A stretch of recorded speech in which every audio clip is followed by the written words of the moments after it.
Janeiro é o mês das resoluções, de listar os sonhos, de dar start em novos projetos, então a gente pensou que seria o momento ideal para começar o nosso podcast Lado B. Seja muito bem-vindo, eu sou a Polly e pode se acostumar comigo porque a gente vai se encontrar muito por aqui nesse espaço de troca, onde eu vou receber convidados muito especiais para bater papo, conversar, trocar ideia e, claro, aprender muito. Mas calma, se o seu janeiro tiver um gostinho diferente e ao invés de inícios, novos projetos, você estiver sentindo algo mais parecido com ansiedade, preocupação, quem sabe aí pensando nas dívidas, saiba que você não está sozinho e esse episódio também é para você. Afinal, esse é um mês de Janeiro Branco, um projeto onde a gente fala sobre a importância de cuidar da saúde mental, mas como falar de saúde mental com as contas vencendo? Será que tem como, Duda? Conta pra gente. Seja muito bem-vinda e obrigada por aceitar participar da estreia do Lado B. Nossa, que responsabilidade. Eu estou super feliz, super animada. Então, oi, pessoal. Polly, obrigada pelo convite. Acho que falar de saúde mental e saúde financeira é uma grande responsabilidade, até porque é um tema latente que todo mundo quer saber. Então, respondendo sua pergunta, sim, a gente pode falar de saúde mental e saúde financeira, sim, até porque são temas que vão andar de mãos dadas. Quando a gente fala de saúde mental, principalmente após pandemia, né, que teve um impacto muito grande, o tema fica mais latente. Então, a gente vai ter muita conversa por aí. Antes da nossa conversa começar, conta pra gente quem é a Duda para o pessoal de casa te conhecer bem. Tá, tudo bem. Eu sou a Eduarda, né? Mas se você falar Eduardo, eu vou achar que você tá brigando comigo. Então, eu sou a Duda, eu sou psicóloga já há 7 anos. Ai, tô me condenando aqui.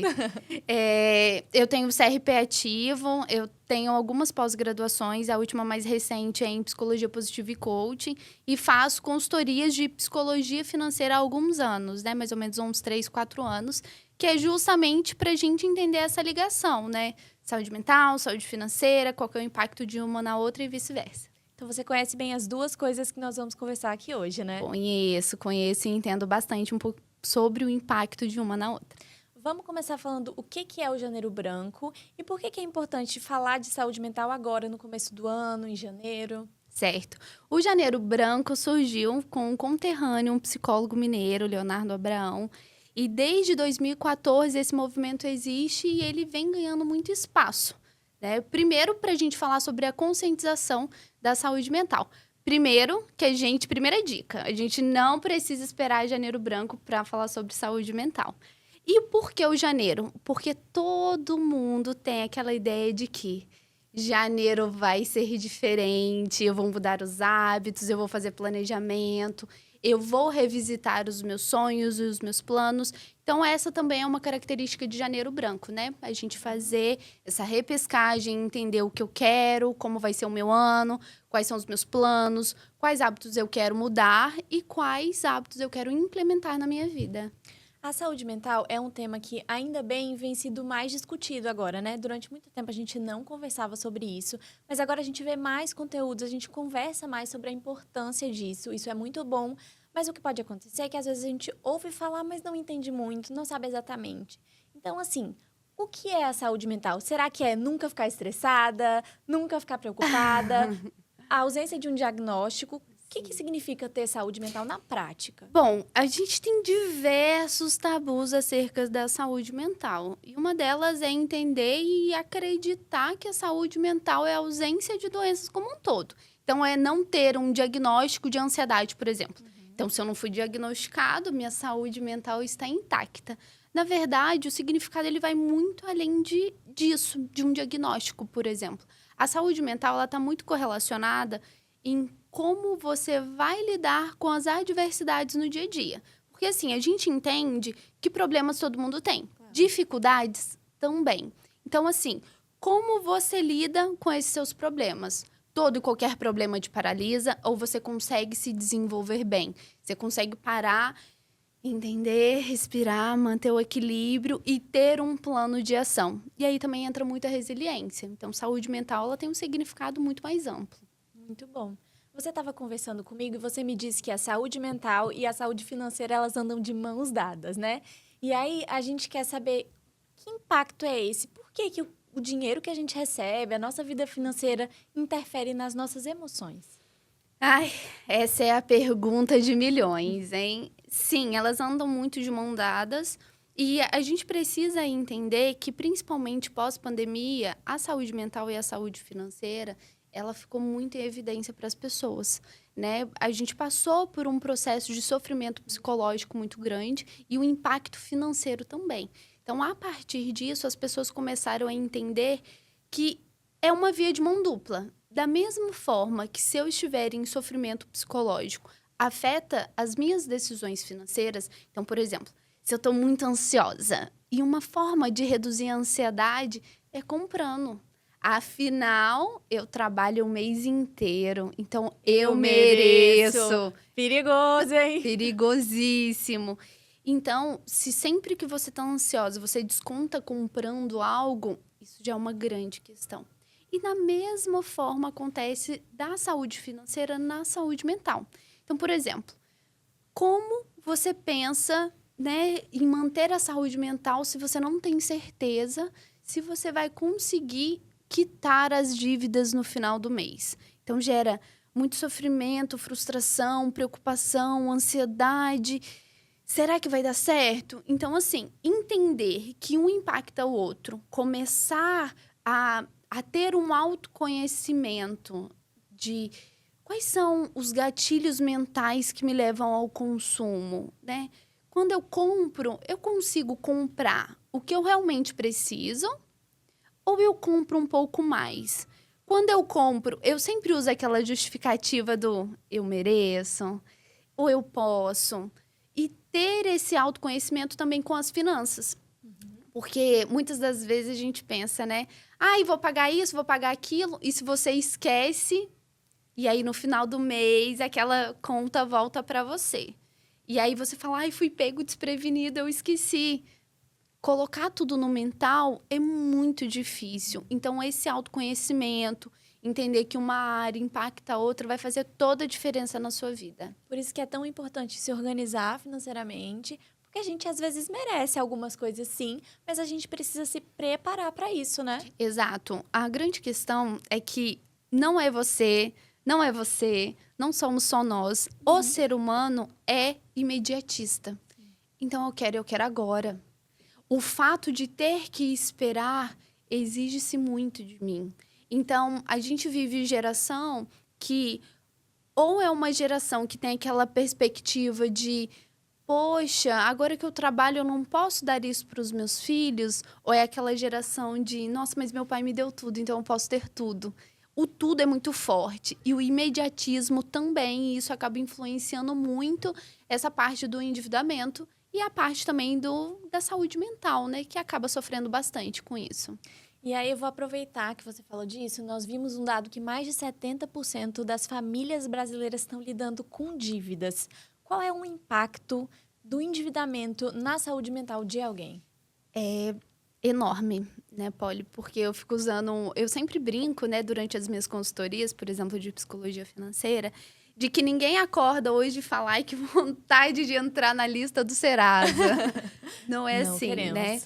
A maioria das pessoas que acabam se endividando é por necessidade, né? É por emergências financeiras que quando você está passando por uma dificuldade e você precisa resolver, muitas das vezes você não tem uma análise fria e racional de juros, de parcelas, você só quer resolver aquele problema porque aquilo está tirando o seu sono.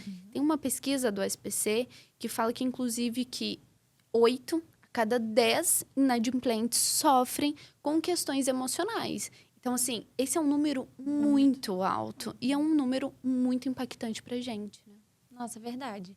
E assim, quando a gente pensa em compra, a gente sente um prazer momentâneo ali. A compra, ela dá uma certa sensação de prazer. Sim. Será que pensar em outras coisas que poderiam dar prazer ajudaria a lidar com essa compra mais compulsiva? Sim, com certeza.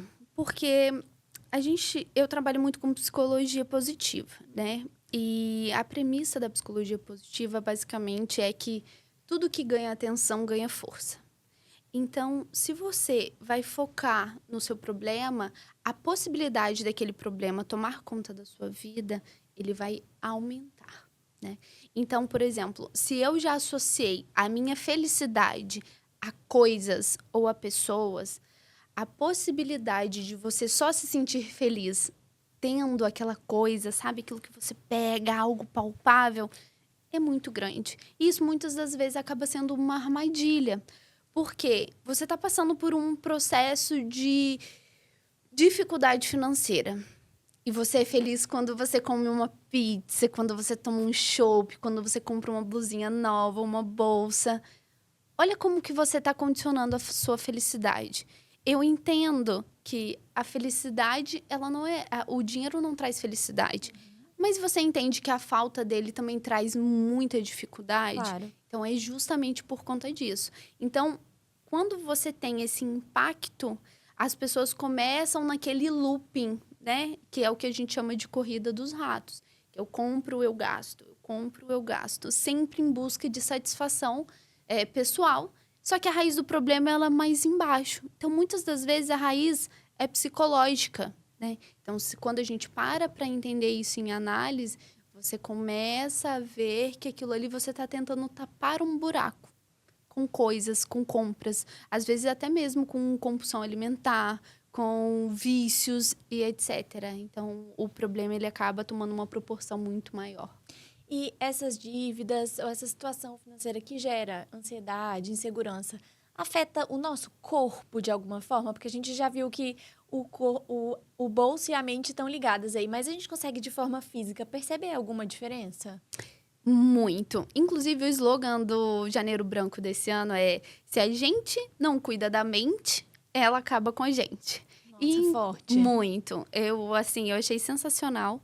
E isso diz o quê, basicamente? Quando você não fala, quando você não externaliza, tem um processo no nosso corpo que a gente chama dentro da psicologia de somatização, que é quando o seu corpo manifesta todo aquele sofrimento psicológico que você não está conseguindo entender a raiz.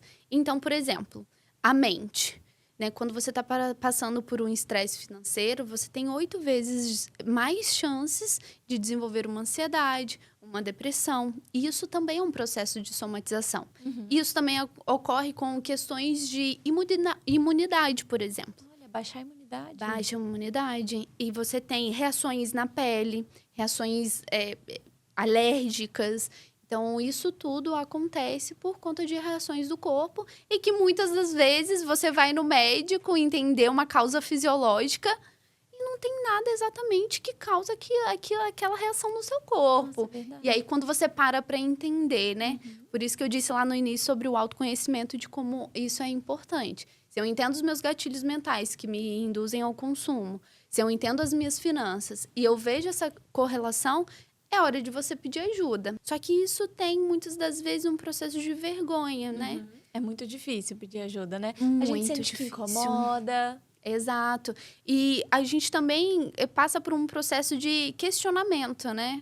Nossa, eu trabalho tanto, logo isso foi acontecer comigo. Mas quem prevê uma emergência, né? Muitas das vezes as pessoas estão preparadas com a reserva de emergência que serve para emergências, tá, pessoal? Muito importante. A gente até vai gravar um episódio aí dando umas dicas. É um spoiler do próximo episódio. Vamos falar com uma especialista financeira. Nossa, Fica o então, spoiler daí. por favor. Então, se você utiliza a reserva de emergência, você vai passar por ela muito mais fácil. Inclusive, tem um caso muito interessante que aconteceu, que durante a consultoria, que eu vi da pessoa, né? Ai, mas desde que eu criei minha reserva financeira, eu nunca mais me estressei. Eu falei, nossa, eu deveria gravar isso, porque se eu contar, as pessoas não vão acreditar. Mas é justamente por conta disso, porque se você tem uma segurança financeira, Perfeito. você também tem uma liberdade de negociar. Então, se você tem a liberdade de negociar, você possivelmente não vai fechar ou contratar, né, empréstimos com juros muito altos, cair no rotativo do cartão. Por quê? porque você tem uma reserva de emergência. O carro quebrou, a geladeira estragou. Então, você não vai ser pego desprevenido. E reserva de emergência é para isso, tá, pessoal? Emergências. Não é para usar para comprar blusinha, hein, gente? Exatamente. Então, a gente já sabe que as emoções, elas afetam as nossas decisões financeiras. Tem alguma estratégia que a gente faz para separar a emoção de decidir comprar? Sim, várias, na verdade. Porque, assim, quando você vai tomar uma decisão financeira, por exemplo, vou comprar um carro. Você não vai tomar a sua decisão financeira somente com base na sua planilha. Na maioria das vezes, você vai pesquisar, você vai conversar, você vai entender. E aí, você precisa saber se aquela decisão ali que você está tomando é uma decisão racional de eu preciso, eu consigo, ou se é algo tomado pela emoção. Então, é muito importante começar a fazer esse filtro, né? De entender através das planilhas, né, se é um bom momento financeiro para você e o momento que você está comprando. Você está sendo induzido a essa compra inconscientemente? Ou é algo que você realmente precisa? Você precisa comprar agora ou isso está sendo muito imediatismo? Você consegue esperar. Então, começar a ter essa autoconsciência, você começa a se questionar. Eu fico brincando que é quase você falar sozinho com você. Uhum, eu falo bastante. Mas é você se questionar. Porque, na maioria das vezes, nós buscamos justificativas para aliviar a nossa culpa. Então, quando eu falo assim, nossa, mas eu trabalho o mês inteiro. Eu mereço. O Já eu tá mereço. justificando, né? O eu mereço, ele vem justamente para isso. Para reduzir aquele sentimento de culpa, para que no final do dia você não fale, nossa, eu gastei um dinheiro que eu não deveria. Então, essa autoconsciência, autoconhecimento, esse autoquestionamento vai te fazer refletir muito diante de uma compra. Principalmente quando envolve valores mais altos. Certo. Por isso que é importante se planejar financeiramente. A gente vai dar umas dicas daqui a pouco. Mas você tem dicas para a pessoa se conhecer melhor? E a partir desse autoconhecimento, ela conseguir identificar? Porque às vezes a gente nem se conhece de verdade, né, Duda? A gente passa tanto tempo com a gente e eu acho que a gente não aprende mesmo a fazer isso. A gente aprende a conviver com o outro, a como tratar o outro, a como viver em sociedade. Mas a gente nem passa tempo com a gente. Às vezes a gente tem até medo de ficar sozinho e se ouvir, né? Sim, e esse é um processo, Polly, que ele é muito detalhado e ele envolve muito pensamento sobre você. E é engraçado que muitas das vezes, quando alguém chega em consultório para mim, e aí eu pergunto assim, Polly, qual que é o seu filme favorito? E aí, qual que é o seu filme favorito? Me diz. Ai, não sei, se fosse um livro. Então, essa é uma Difícil. questão, sabe, Polly? Porque se você não sabe, eu Eu também não não vou funciono sob saber. pressão. Eu também não vou saber. Então, começar sempre pelo básico. O que eu gosto de fazer, sabe? Ai, esse eu sei. Me conta. Eu gosto muito de ler, gosto de escrever, gosto de ir à praia, gosto de comer comidinhas gostosas, Pois é. gosto de ouvir podcast. Isso já é incrível, porque você sabe o que você gosta. Agora, existem pessoas que a gente fala assim, o que mais te estressa? A pessoa responde, tudo. Como assim tudo? Né? Não é tudo. E mas qual que é o seu sonho? Meu sonho é viajar. Viajar pra onde? Sair do Brasil. Pra qual lugar? Não sei. Então, será que você realmente tem esse sonho? Porque, assim, o sonho ele precisa ser palpável, você precisa mensurar ele, você precisa ter um objetivo. Então, assim, meu sonho é viajar, conhecer a Grécia e, para isso, eu vou precisar de X mil reais. Aquilo ali é mensurável para você. Porque se você não sabe, qualquer coisa serve. Se você não sabe para onde quer ir, qualquer lugar vai te atender. E aí, no final, você vai pensar, eu não conhecia a Grécia, mas eu viajei aqui para o interior da minha cidade, deu certo. E você começa a entender sobre os seus planos. O problema não é ter um grande sonho. O problema é não planejar como atingir o seu sonho. E aí, se você começa a entender que, nossa, eu trabalho tanto, mas eu não consigo usufruir, né? Não consigo ter dinheiro para usufruir e alcançar os meus sonhos. É frustrante, né? É frustrante demais. Porque Porque o que move o ser humano? Sonho, né? Objetivos, propósitos, conquistas. E na maioria das vezes, quais são as conquistas das pessoas? Coisas palpáveis. E isso vai gerando uma frustração que você começa a entrar naquele looping de eu só trabalho para pagar a conta. E aí é um grande problema. Por exemplo, se a gente tem alguém que está assistindo a gente, que está se sentindo paralisado aí na frente das dívidas, das contas, não sabe nem por onde começar, tem alguma coisa que a gente pode dar de dica, de sugestão, de como sair desse lugar de paralisação e de tomar alguma atitude, mesmo que sejam pequenas coisas? Claro. O primeiro é olhar para dentro. E eu falo isso para dentro do campo da saúde mental e da saúde financeira. É porque o que acontece? A gente passa por um processo de negação. A gente sabe que está endividado, a gente sabe que gastou muito no cartão esse final de ano, e aí eu ouço o seguinte: ai, eu não quero abrir a fatura do meu cartão de crédito, senão eu vou ficar muito frustrada. Você, nesse momento, precisa abrir a sua conta e entender quanto você precisa ter para pagar. Então, assim, esse processo de negação de ai, não quero nem ver, não vai te ajudar. Então, assim, primeira coisa é entender seu orçamento. Segunda coisa, dívidas. As nossas dívidas, elas precisam começar a ser pagas dos valores que têm os juros mais altos. Porque a gente precisa vencer esse vilão dos juros. Então, esse é o segundo ponto. Terceiro ponto é pedir ajuda. Porque, assim, né, você pode resolver sozinho? Pode. Ninguém tá falando que você não pode. Mas se você precisar de ajuda, você precisa pedir.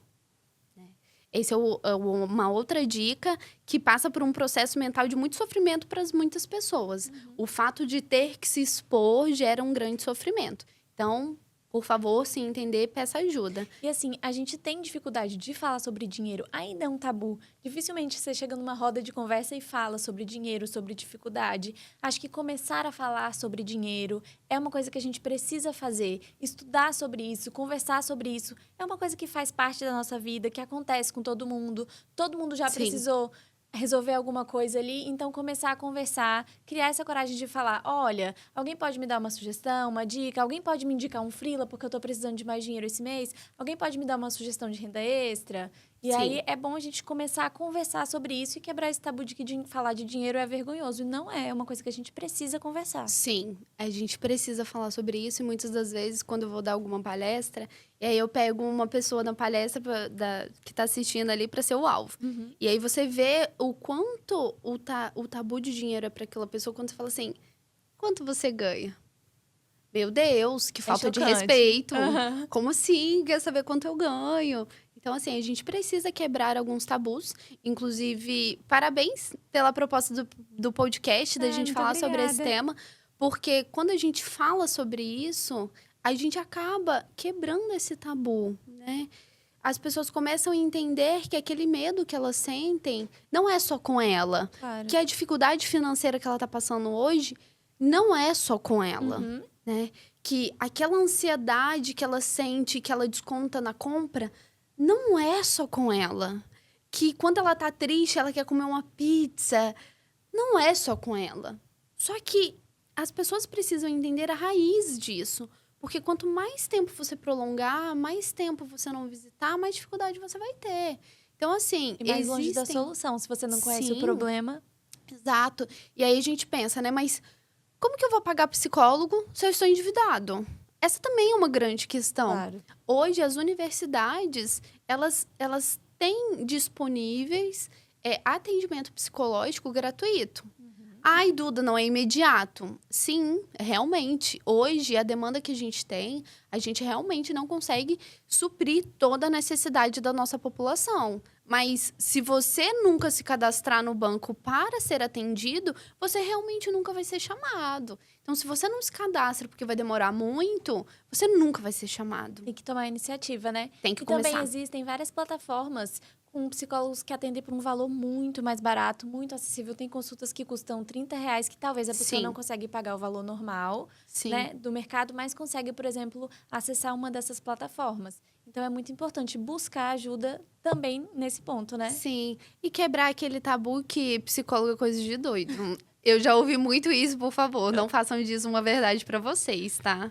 Terapia é para quem, Duda? Já que a gente está falando sobre isso. Sim, terapia é pra todos nós, né? Eu acho que a gente tá passando, principalmente, Polly, acredito muito nisso, que a gente tá passando por um momento da nossa sociedade que o maior desafio é o quê? É o equilíbrio, é manter todos os pratinhos. Se você consegue fazer isso sem um apoio, né, de um profissional, de um psicólogo, ótimo. Mas eu aposto que você tem uma excelente rede de apoio. Sim, né? provavelmente. Então, para lidar com todos esses pratos, você precisa trabalhar e olhar para dentro. Eu sempre vejo, né? Eu sempre busco, principalmente, quebrar alguns tabus de que a terapia, né? Ela é algo que significa um fracasso. Não consigo lidar com todos os meus problemas, então eu tô fazendo terapia. Mas eu digo que não. Isso quer dizer muito sobre vulnerabilidade. E hoje, ser vulnerável diz muito da sua força. Porque, imagina, uma vez por semana, você sentar com uma pessoa, abrir o seu peito e mexer nas suas dores. Isso é fraqueza?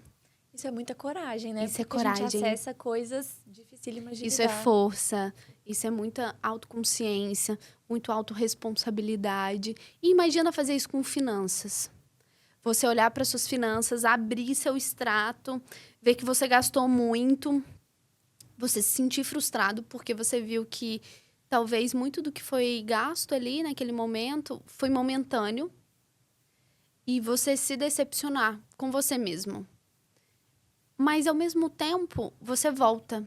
Então, esse fato de você olhar, analisar, entender e ter um plano de ação é o que vai fazer você voltar.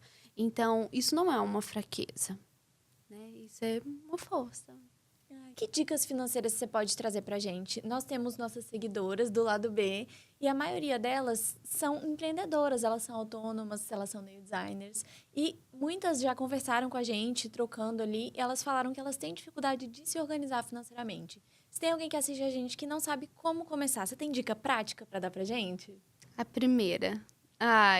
Como anda a sua saúde psicológica? Essa é muito importante, porque como a gente tem conversado bastante sobre todo esse episódio, é que como o impacto da saúde mental influencia na saúde financeira e vice-versa. Então, primeiro passo. Minha saúde psicológica hoje, ela tá ok? Ela tá bem ou ela tá me incomodando? Se a resposta é tá te incomodando, busque ajuda. Primeira coisa. E outra coisa, quando eu falo de buscar ajuda, não é só com os seus amigos, sua rede de apoio. Nada vai substituir a ajuda de um profissional.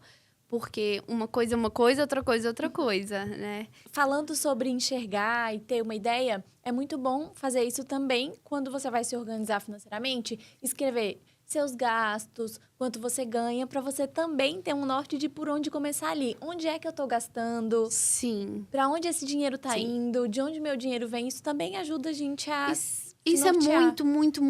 muito importante e todo mundo precisa fazer isso. E aí o pessoal fala assim pra mim: ai, Duda, mas é muito chato ter que anotar tudo que eu gasto. Você quer que eu anote até se eu gastei com uma bala? Eu sei que é chato, mas aí fica a pergunta: é mais chato anotar o que você gosta ou é mais chato abdicar dos seus sonhos? É uma escolha. E tá tudo certo você escolher. Mas toda ação gera uma reação. Então, você também precisa arcar com as suas escolhas. Então, existem diversos meios hoje de você anotar. Então, se você é do papel... Eu sou do papel. Eu também Eu sou não do papel. consigo. Eu sou Muito da do época do papel. fichário. Eu amo. Que eu trocava Eu uso folhas. muito a agenda. Exato. Então, assim, eu amo agendas. Então, eu anoto por ali. Mas se você é mais da era tecnológica, existem diversas planilhas. Ai, Duda, eu não gosto de planilhas. existem diversos aplicativos no teu celular. Uhum. Porque hoje em dia o celular da gente tá aqui, ó, do nosso ladinho. Então, qual que é a desculpa? Eu esqueci de anotar porque eu anoto no Excel. Eu não anotei porque meu caderno ficou em casa. E o seu celular tá onde? O tempo todo do lado. Exatamente. E assim, tem gente que tem dificuldade, mas é melhor começar e anotar pelo menos as contas mais básicas. Tem gente que não sabe dizer quanto ganha, por exemplo. Não tem nenhuma noção dos gastos. Então, pelo menos comece. Pegue o básico. Quanto é seu aluguel, a média ali da internet, da energia, da água, para ter uma noção geral, pelo menos, dos gastos fixos, já é um começo. Com certeza. Então, ter grandes noções, mas é importante anotar. Uhum. Porque senão a gente acaba caindo em armadilhas da mente, Claro. né? Então, eu anotei, eu sei quanto é isso, isso e isso. Mas do nada aparece uma conta que você fala assim, eu esqueci que eu tinha que pagar isso. Na verdade, muitas das vezes, inconscientemente, é você passando um pano ali para suas contas. Então, assim, anotem, né? Vamos exercitar essa parte da mentalidade, da autoconsciência, da autorresponsabilidade. Isso vai ser muito importante. E é uma ação simples que traz um impacto muito grande, né? Com certeza, porque aquela sensação, né? Isso são feedbacks de pessoas que já passaram por parte da psicologia financeira, que é como é bom ter certeza que eu vou finalizar o mês pagando todas as minhas contas, que eu ainda consegui colocar um dinheirinho da reserva de emergência e eu ainda consegui ter um momento de lazer com a família. Vamos aproveitar que tem uma psicóloga por aqui. Você consegue dar umas dicas para a gente cuidar da nossa mente, da nossa saúde? O que a gente pode fazer de forma prática no dia a dia para isso? Bom, vou começar com exercício físico, é um clichê, eu entendo. Mas o exercício físico, ele faz com que você libere serotonina, dopamina. E esses são hormônios essenciais para a nossa vida. Então, a prática de exercício físico, ela é essencial. Segundo ponto, dormir bem, né? Olha o som. O sono, ele é essencial para o ser humano. Então, uma boa noite de sono também é muito importante. Engraçado que quem tá endividado geralmente afeta o sono, né? Afeta Olha a relação. muito, porque o sono, a maioria das pessoas precisam estar relaxada para cair no nível de sono mais profundo, porque a gente tem níveis, né?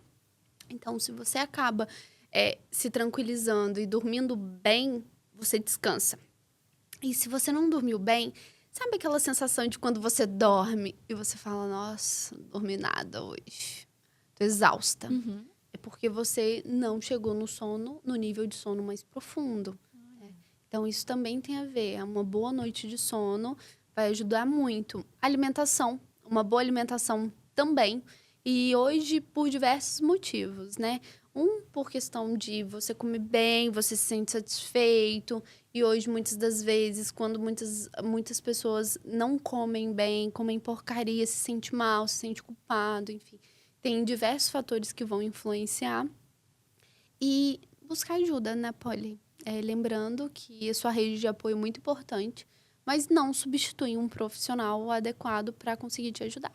Eu adorei o nosso papo. Obrigada por aceitar estrear o nosso podcast. E quem sabe a gente se encontra aqui em outro episódio do Lado B. Eu que agradeço, Polly, foi ótimo. E não tenha dúvidas que eu vou aparecer aqui de novo, hein? Que bom. Já vou adiantar que no próximo episódio tem muita dica legal para cuidar do seu bolso. Se tá endividado, se tá na dúvida aí de como usar o cartão, de como investir, o próximo episódio também é para você. Até lá!